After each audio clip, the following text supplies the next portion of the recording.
Good evening. Good evening. Good to see each of you tonight here at West Vermont United Methodist Church. Bible study night and choir practice night. So we will begin with our Bible study, and as you know, we're beginning the book of Ecclesiastes. We will continue to learn a little bit more about Solomon. And as you know, 2 weeks ago we finished the book of Proverbs, 31 chapters. And I enjoyed that, didn't you? I enjoyed Proverbs, and I think we're going to enjoy Ecclesiastes. I get excited about reading Ecclesiastes. Now, we know that it's written by King Solomon, and we know that many say he wrote the book when he was in a backslidden condition. Come on in, Jennifer and Leah. And he sees himself as someone who's living on earth as someone who is under the sun, S-U-N, not the S-O-N. And he's trying to find meaning in life. The book of Ecclesiastes is a book of poetry, just like Proverbs, in which Solomon wrote. We studied the book of Proverbs, now we're going to get into the Ecclesiastes. All right, now many people believe Ecclesiastes is a depressing book. Welcome to Bible study. We're going to be depressed tonight. No, we're going to be bittersweet. If you like something bittersweet, Ecclesiastes is a good book to get into. We know that Solomon was the third king of Israel. Let's go back over this again. Third king of Israel. In the beginning, he was a good king. He loved God. He sought to do God's will. And in Proverbs, we learn, he taught us that to fear God, always remember that, fear God is the beginning of what? Knowledge. And to fear God is the beginning of wisdom. And as the years went by, he became distracted. And we're going to go back into this again. He became distracted from God mainly because of the wives he married. He just got hung up with too many wives, 700 wives and 300 concubines. We just can't, that's just the way it was. And they all came from different places, and they all had different religions and different gods, and he just got messed up. And he had 700 wives, 300 concubines, and that means he had 700 mother-in-laws, and you know how that can be. That can be good or bad. So he was with these strange women from strange other countries, other religions. And all that caused him to get into a backsliding condition. He forgot about God. And it's during this time he tried to discover what life is all about again. And so now he's in a backslidden condition. Okay, Solomon is saying in this book, what is it that will bring satisfaction in life? Now, Jennifer, do you bring my little bubbles? Can I have some little bubbles up here, Angela? And I want Leah. Leah, come here, Leah.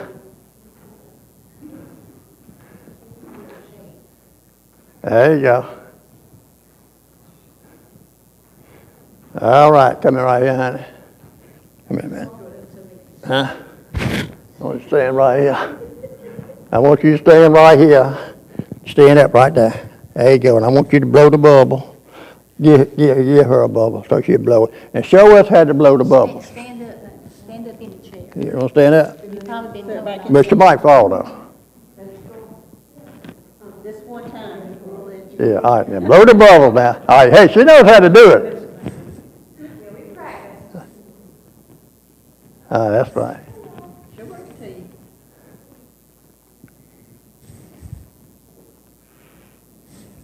Blow it again.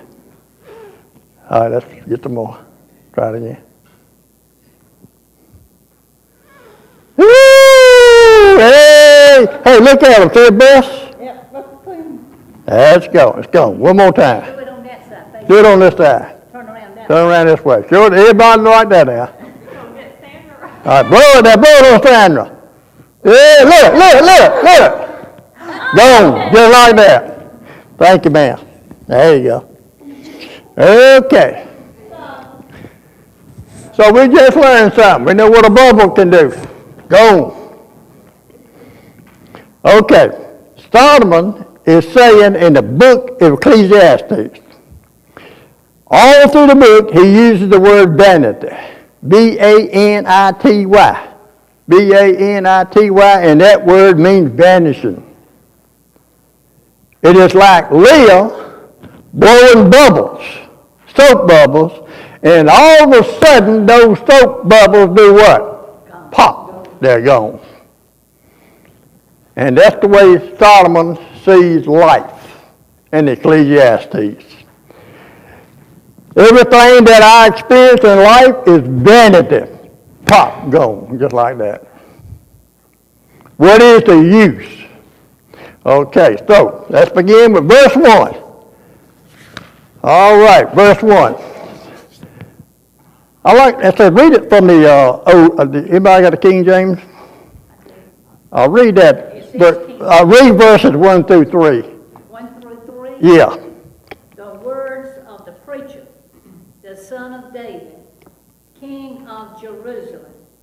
Vanity of vanities, saith the preacher. Vanity of vanities, all is vanity. What profit hath a man of all his labor, which he taketh under the sun, S-S-U-N? Okay. Solomon is saying, life is a mystery, vanity of vanity, vanity of vanity, all is vanity, everything vanishes away, everything pops, everything like a soap bubble. That's the way it is as long as we live on this earth, living under the sun, S-U-N, instead of living under the sun, S-O-N. If God's not in it, what's the use? We're pitiful creatures. All right, and then, if not living for God, life is vanity. And then he says in verse 3, you work hard for the whole of your life in this world, but you gain no benefits. What's the use of working? I'm working hard, not getting anything, not getting anything out of it. That's because you're not working for God. If we've got God in it, and we love our work, and we love what we're doing. That's right, we're going to love it, and we're going to love who we're around. We're going to love people. Yeah. Oh, yeah. Aren't you glad you came to Bible study tonight? Oh, yeah. So it ain't all that depressing. It's kind of bittersweet, so we're going to learn a little bit from it. Okay, well, let's go in verse 4 then. Now look what he says. Old people die. Okay, read the King James, Sandra.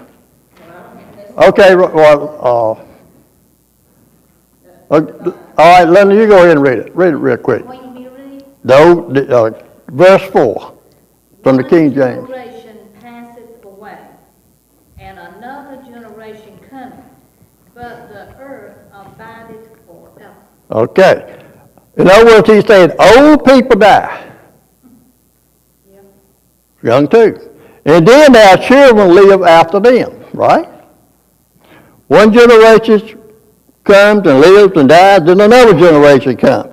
But the earth continues and it never changes.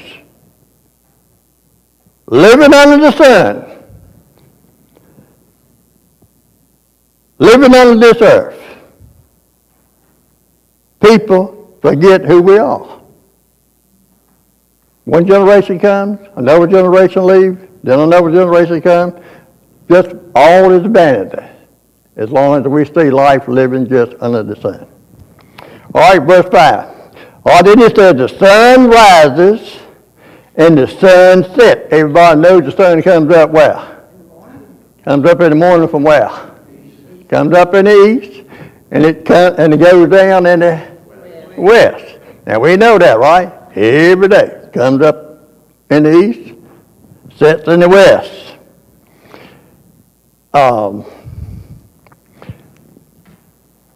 That's the way it works. And then the sun, see, when it comes up in the east and goes back to the west, then it hurries up and goes back to the east and comes up again the next morning. So it's a cycle. And that's the way it is on earth, just on earth. Okay, and then he says in verse 6, that wind blows to the south, and the wind blows to the north.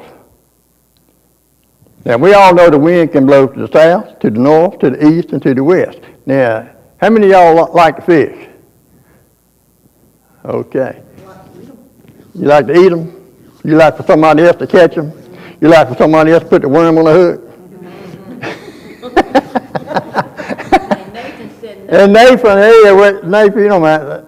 He wants to put his own worm on there. Dave, have you ever heard the saying, Patrick, Nathan, have you ever heard the saying about the wind? If it's blowing from the east, fish bite the least. If it's blowing from the west, they bite the best. You ever heard that saying? So see, it's something to do with that too. So the wind blows from the south, blows from the north, east, and west. The wind continues to return as it moves around and around and around. Right? Okay, verse 7.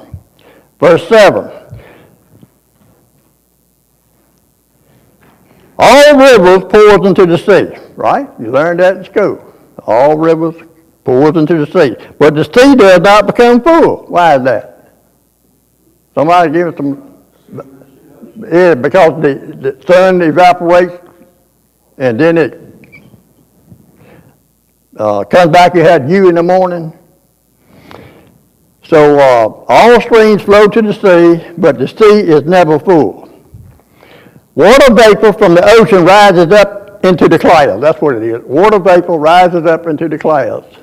And then it returns to the land, and this causes rain. That's where we get the rain from. And the rain flows again from the rivers to the ocean. A vicious cycle like the sun coming up and going down. You know, I just thought about, I thought that was just a silly saying that we said. Have y'all ever looked in the sky, especially in the late afternoon, it looks like streaks? Yeah. And we used to say, y'all look, we'd be right now, the sun's drawing water up. Yeah. Behind the rivers, it's going to rain. We used to say that. Mm-hmm. You think that's what it's doing? I would think so. Okay, verse 8. What is Solomon saying now? Everything continues in the same way. There's nothing important to talk about. Nothing that we see is enough to make us happy. There's always more things that we want to hear. You know, Solomon saying, I can't be happy. I'm looking for this. I'm looking for that. We got folks today looking for this, looking for that, trying to be happy. They just can't be happy. They're looking for everything in life for purpose. And everything just makes them tired and they're worn out and they just say, what's the use? I think that's what Brother Solomon is saying. A vicious cycle. Our eyes never see enough. We keep looking and looking and looking. And we keep listening and listening to people talk on the news, listening to what this person is saying, and we still can't get it. Instead of listening to God. Right? Okay. Verse 9. Let's see what Solomon says with verse 9. Things that are happening now will continue to happen in the future. What people have done before, other people will do again. There is nothing truly new anywhere on the earth. And then verse 10. Nothing can make someone say, look at this, it's new. It was already here a long time before we were born. Now, I don't know if it's talking about, you had a Mercedes back then or whatever back then. I don't think that's what it's saying. I think it's saying there was sin back then. There was evil in the world back then. And we still got sin and evil now. So there's nothing new about that. Yeah, because the first family had a murder, didn't it? The what? The first family had murder. Yeah, Cain killed Abel. That's right. Of the jealousy, right? Yeah. Oh, it killed him with a rock, wasn't it? I don't know about that. I think it was a rock. Yeah.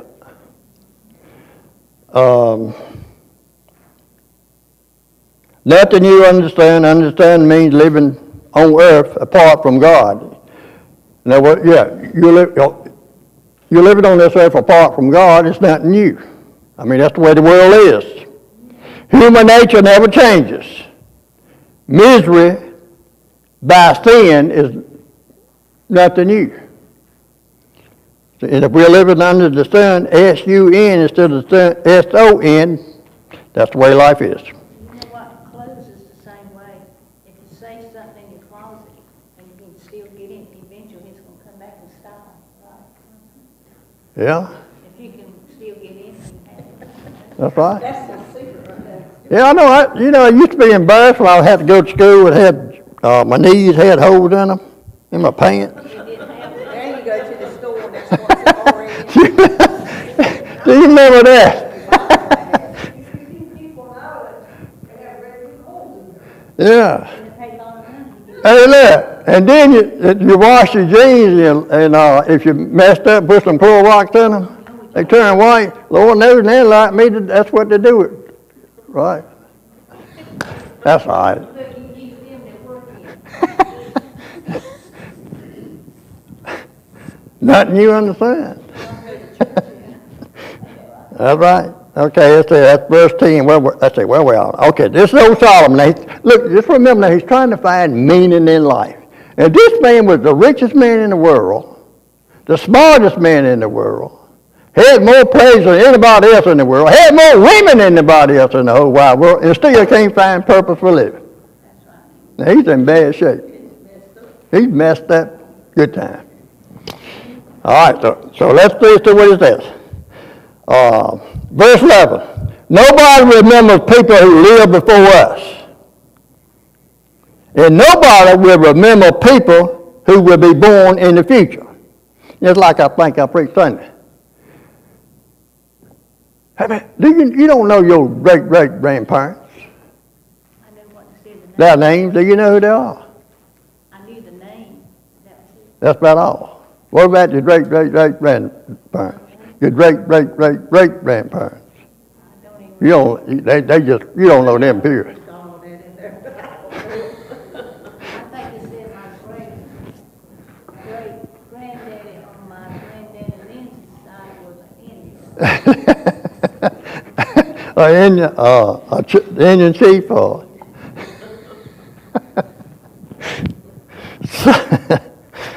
well, anyway, I think what Solomon saying, like I said one day, you walk through the cemetery and you see that, you see a grave marker, and you see somebody was born so and so and so. Then it says, gone but not forgotten. Then you think about, well, forgotten by whom? Down the road, we're going to be like that, and we're going to be covered with grass and ant hills. This is what Solomon is saying. Under the sun, this is the way life is. But under the sun, S-O-N, it's a different ballgame. Because God knows who we are. That's right. The part that matters is going to. That's right. Yes, ma'am, who's phone? Okay, let's look at verse 12 through 13.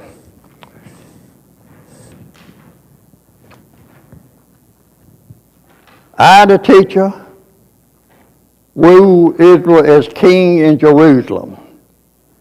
I decided to study everything that happened on earth. In other words, he's beginning to look for purpose and wisdom and knowledge. He began to look for a purpose for living by trying to learn everything he can learn. And he studies everything. He reads all kinds of books. And then he says, I use wisdom to try to understand these things.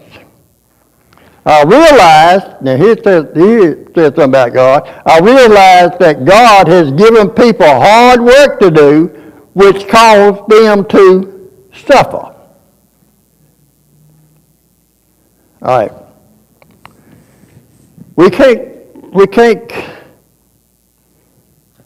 that's what, verse 13? I realize that God has given people hard work to do, which caused them to suffer. But I have seen everything that people do in the world, and all of it has no value. It is impossible to discover what it means. It is like someone, he says, who tries to catch the wind. You can't catch the wind. You can feel the wind blowing, but you can't catch it. You can't hold it in your hands. And this is what he said, I can't control the wind, and I can't control everything in the world. I just can't control it. That's the way it is when you're living under the sun, S-O-S-U-N, sun. And then it says in verse 14, I thought about all the things that people do on earth. All right? You ever thought about that? Just sit around and think about it. I think about all the things that people are doing on earth. I realize that all these things have no purpose. It is like somebody who tries to catch the wind. Well, I just said that. But you can't catch the wind. And then verse 15. You cannot make something straight if it has a curve in it. You cannot count something that is not there. You can't say, well, that's number 5 if it's not there. And if something is crooked, you can't make it straight. In other words, we can't do everything. And we can't know everything. Is that what he's saying? I think it's maybe what he's saying. Some things we just can't straighten out. We just can't fix. You know what, I saw somebody doing unnecessary work. That's my word. They have like a chair somewhere. A what? A chair. And I have seen this take place. They take it and just move it like 1/4 of an inch. Stand back and look. Go back and move it 1/4 of an inch on the other side. And I mean, they stand there 5 more minutes just looking and pushing and touching. And I'm thinking, Well, I would think David is in the carpenter work, and I would think that when he's measuring something, sometimes it's hard to get it exactly, but he can get to the place where it looks like it's straight. But it may not be perfectly straight. But you may not be able to tell it. that's right. I mean, what he just does about it, he ironed out without a ruler or whatever. Okay, and then verse 16.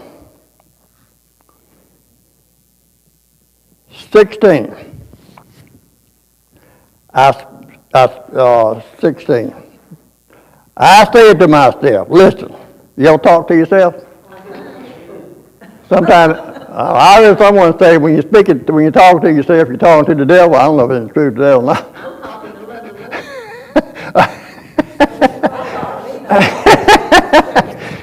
So you talk, I talk, hey, have you ever, when you live by yourself, have you ever thought about this? Larry, have you ever thought about this? You're by yourself at home all day. Have you ever thought about, I hadn't said anything all day long. I even talk to my TV sometimes. You cuss at them folks, right? I mean, you're there all day long. Say, wait a minute, I hadn't even opened my mouth today. You ain't been ready to roll sure enough, hadn't you? Well, who have you got to talk to, Yeah. Well, we can talk to the Lord, but just, Lord. like we're talking to one another now. I talk out loud to the Lord, just like I'm walking around the house or something, just like when I found out that I need to make an appointment with the doctor, and I said, hey, out loud, Lord, are you trying to tell me, that's what I said to you in that way, are you trying to tell me to make my appointment? Yeah. I do that. Like a while ago, I said, Lord, if Jimmy is asleep, wake him up and let him be here within the next few minutes. Because you hadn't called and said we're leaving at such and such time. And I'm not kidding y'all. I said it, and then I happened to look up, because I can sit in my bedroom window, in my chair in the bedroom, and I can watch him when he turns off the bend of the river road and comes to the house. And his lights are different. They're golden looking and like he does. Yeah. That's a different life, ain't that something? Because see, it's already on 58. I didn't see it coming. All right. Anyway, I said to myself, listen. I remember walking up to a lady's house one afternoon. I drove in the backyard. And I mean, that woman was doing some talking, boy. I mean, she was talking up a storm. She lived by herself. She was talking up a storm. She was sweeping as hard as she could talk. I mean, she was talking as hard as she was sweeping. And she was sweeping on the back. I said, who are you talking to? She said, I'm talking to the devil. I'm trying to get him out of the house. She's trying to sweep him out. Okay. Okay, he said, listen, I have become very wise. I am much wiser than any king. See, he's king. I rule in Jerusalem before me. I know a lot more things than they ever did, I know more than ever king. So I decided to study how much wisdom and knowledge really helped a person.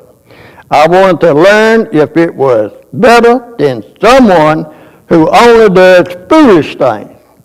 But this was also useless, like somebody who tries to catch the wind. Again, tries to catch the wind.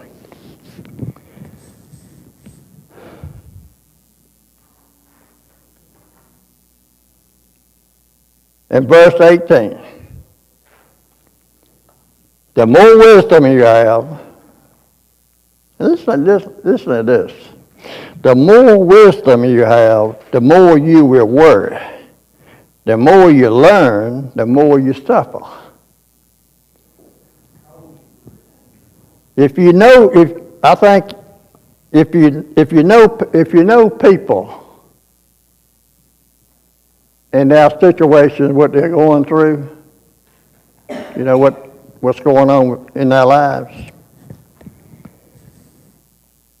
you will worry more about them, right? You will worry more. I mean, if you don't know anything, you're not going to worry. You know what it said here? And what can I do? What can I do to help them? Right? You worry if they suffer. And we don't want to see anyone suffer, but we do worry because we see what they're going through. So I think that's what he's saying there. Okay, that's verse 18. Okay, so. Have you heard the old saying, if you don't know, it won't hurt you? Yeah. Yeah.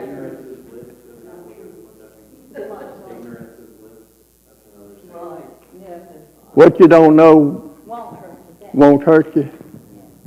And I thought in this Bible here, on verse 18, it says, for in much wisdom is much grief, and he that increaseth knowledge increaseth sorrow. And you know what I thought? Seriously, I just realized that we're learning things. I'm learning some everyday stuff. I'm putting it to everyday language, and I'm learning things. Thank you, Jimmy Regslow. Thank you, Lord, for doing this. But I think about if you know a lot of knowledge and wisdom, say like medical stuff. Yeah. Say like, for instance, my nephew David's wife is RN. So she knows things that Linda Lou don't know. And if she found out that somebody in the family has got a certain problem, she can realize that's not good. And she might, if she might to, could worry about it, right? And she could think, well, this is fatal for them. Where dummy me wouldn't know no different, and I'm floating around, not realizing I got a dangerous situation. So that makes sense now. Yeah. So sometimes ignorance is bliss. Is that a fancy word? Ain't that what someone says sometimes? Sometimes not knowing it might be better off. I read something today that when we were talking about when you can't fix something, That what now? when you can't fix something. Oh, yeah. You've heard of Joni Eareckson Tada? Yeah. Okay. Today she had written something, and she said her husband is Yeah. Sansi He's sick too. but it was real good. He said that in their culture, the Japanese culture, they have this art called kinshudi or something. It's a method of repairing broken pottery. Rather than throw it away, they take it and fix it. They take all the pieces and they use this lacquer of gold and platinum, and they bond in the cracks. And then they've got a work of art. See, something like that. And that's, and that's not the original piece. Oh, okay. But it's better than the original, right? I just like taking an old car and restoring it. Or taking a piece of furniture and restoring it. And getting it refinished. I like refinished furniture, get it looking pretty. You haven't posted anything like that lately. No, well, I hadn't had time lately. Then I'll tell you what, it's hard work. Now David can build stuff, but I can't build stuff, but I can put some refinishing stuff on it. But you got to take your time, you got to be real slow, and you have problems when you get in a hurry. It's just like David when he's building a rail and all that. If he gets in a hurry, he's gonna mess up. But if he takes his time and do it right, you'll know it. Think about it. It's just crossing my brain. Your brain, okay?